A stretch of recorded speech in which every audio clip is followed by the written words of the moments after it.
Buenos días a todas y todos. Hoy vamos a ver el pasaje de las intuiciones a las operaciones.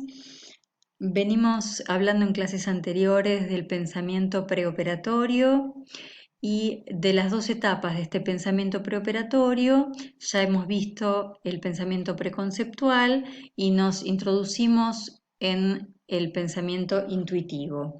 Recordemos que el centramiento es sinónimo de egocentrismo y que hablar de la configuración perceptiva es hacer alusión a lo intuitivo, es decir, el razonamiento se ve influido por los cambios de forma.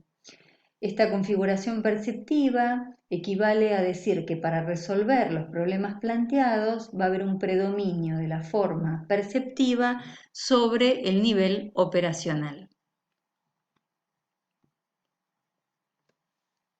El pensamiento intuitivo entonces se basa en configuraciones de conjunto, está centrado en una variable si hablamos de intuiciones simples o en dos sucesivas si hablamos de intuiciones articuladas, va a utilizar métodos de ensayo y error, considerando estados, porque las imágenes todavía son estáticas, por lo tanto no va a considerar transformaciones y tampoco va a tener un plan anticipador de la acción. Cada centramiento va a deformar o anular los otros que haya llevado a cabo anteriormente. Entonces, esto da cuenta de que los elementos no van a tener ni identidad ni se va a poder conservar el todo. Podemos decir que el descentramiento va a tener lugar cuando se pueda tomar más de una dimensión a la vez, es decir, cuando se puedan coordinar, porque coordinar va a ser descentrarse. La idea de simultaneidad es una forma de coordinar y es decisiva para entender el razonamiento operatorio. Por lo tanto, diferenciamos lo sucesivo de lo simultáneo.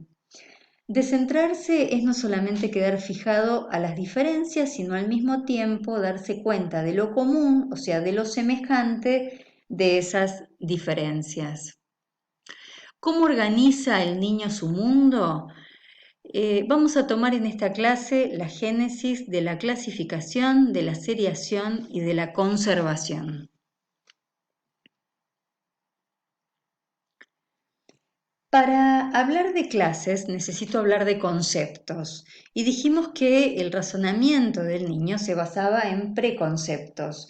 Por lo tanto, la clase desde el punto de vista lógico va a tener en cuenta a los conceptos, que son lo general que hay en una representación, va a tomar las características comunes, tanto como las diferencias, o sea, lo semejante y lo diferente, a través del manejo de lo que denominamos cuantificadores lógicos, esto es, la relación de parte a todo en una clase. Antes de que el niño pueda clasificar, entonces va a coleccionar. Y la consigna que vamos a darle para que coleccione podrá ser que ponga junto lo que va junto, o lo que se parece con lo que se parece. Porque el niño no va a lograr armar clases, sino colecciones. Y estas colecciones van a tener que ver con una configuración espacial. En principio, la génesis de esta clasificación comienza con una primera etapa de colecciones figurales. Vamos a decir que hablamos de colecciones figurales cuando el niño ubica los elementos de tal forma que logran una figura con un significado particular para él, que después podrá o no adjudicarle. En las colecciones figurales, entonces, organiza los elementos guiándose por criterios de armar estas figuras y comienza por alineamientos, como en este caso, alineamientos de objetos, donde va habiendo alternancia de criterios, u objetos colectivos, cuando tienen elementos homogéneos, u objetos complejos cuando tienen elementos heterogéneos. Como ven, las configuraciones perceptivas tienen un límite, comienzan y terminan formando una figura total. Aquí veríamos a estos objetos complejos con elementos heterogéneos a los cuales se les adjudica una significación. Las colecciones figurales son sucedidas por colecciones no figurales, donde ya no van a tener tanta predominancia las significaciones que se les adjudican a las figuras construidas, sino que en las colecciones figurales se van a poder armar colecciones de parejas o de tríos de objetos, donde las agrupaciones abarquen más elementos y esos elementos tiendan a ser más homogéneos, o sea, tiendan a poder definirse por comprensión. Dentro de las colecciones no figurales, van a aparecer residuos. Los residuos van a ser los elementos que no se pueden clasificar.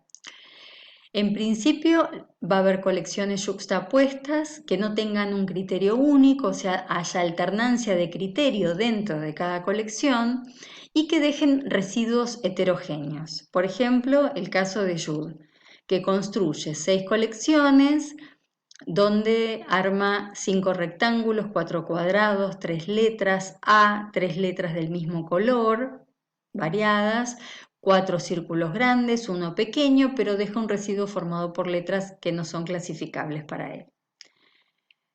Las colecciones yuxtapuestas sin un criterio único y sin residuos, entonces van a encontrar con diferentes criterios dentro de una clase, por eso, o dentro de una colección, digamos, propiamente dicha, no se va a poder definir esa colección por extensión. Porque ¿cómo definiría una colección por extensión si tengo una alternancia de criterios? Y no van a aparecer residuos, como en el caso de Fon.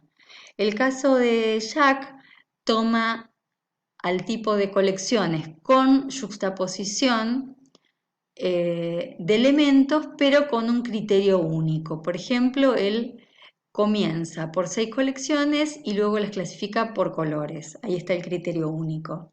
Y por último, las colecciones yuxtapuestas con el criterio único y con subdivisiones, donde, por ejemplo, Chen arma 3 grandes clases, una de rectángulos y cuadrados, otra de círculos y otra de letras, y va subdividiendo cada una de estas colecciones en variedades.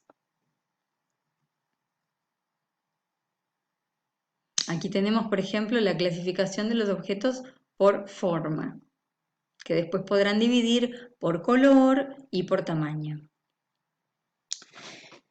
Si hablamos de la seriación es el dominio de las relaciones asimétricas que incluye la reversibilidad por reciprocidad. O sea, si A es mayor que B, entonces B no puede ser mayor que A.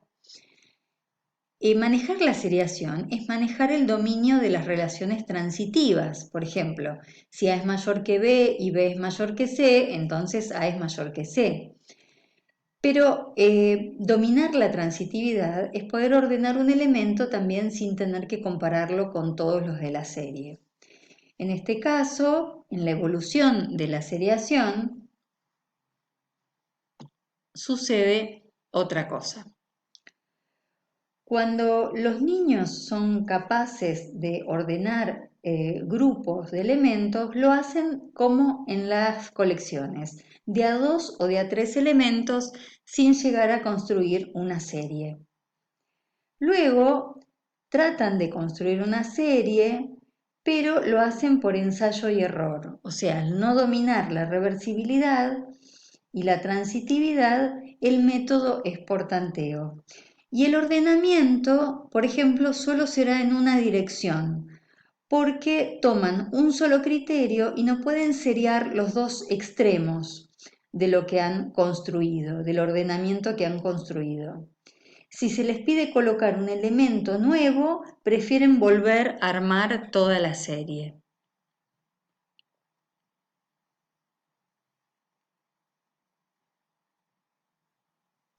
En relación a la conservación de cantidades continuas o discontinuas, esta será la capacidad de percibir que una cantidad no varía, aun cuando la configuración perceptiva o todo perceptivo cambie. Si no se le quita ni se le agrega nada, entonces, por más que la forma cambie, la cantidad no va a variar. Los sujetos preoperatorios van a utilizar lo que se llaman los testigos. Quiere decir, estos vasos iguales van a ser los vasos testigo y cuando se incorpore un vaso con dimensiones diferentes, entonces van a necesitar volver a ese punto de partida. Podrían ser vasos iguales, podrían ser bolitas de plastilina igual, podrían ser posicionar nuevamente las varillas para dar cuenta de si tienen la misma longitud o no. El problema es que cuando se sale de la configuración perceptiva, o sea, en este ejemplo, cuando cambiamos el vaso o variamos la disposición de los elementos de esas fichas en la hilera o cambiamos la posición de la configuración perceptiva en relación a la longitud, entonces el niño supone que varía la cantidad. ¿Habrá igual cantidad de elementos si en estas fichas de dominó están dispuestos de una manera diferente? ¿O habrá más cantidad de fichas en esta hilera que está más espaciada, o sea que ocupa más lugar en el espacio? Si tomamos las dimensiones de la conservación, entonces podremos decir que frente a una presentación inicial hay una transformación y hay una respuesta del niño preoperatorio.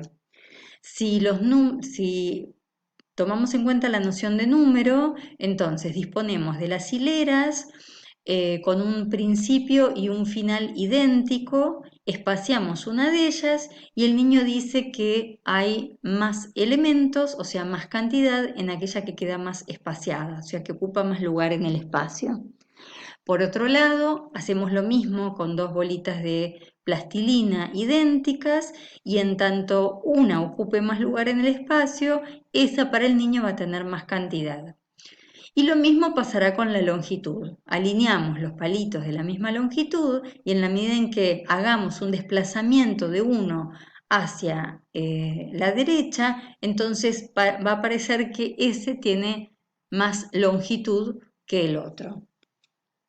Lo que podemos decir en relación a la conservación de la sustancia es que cuando se realiza una transformación perceptiva que altera la configuración, el niño piensa que la relación cuantitativa que existía entre ellos ha variado. Y después que es inestable porque depende de cuán llamativa sea la transformación perceptiva y necesitamos recurrir al retorno empírico para comprobar la afirmación. Seguiremos en la próxima clase continuando con el desarrollo de las operaciones.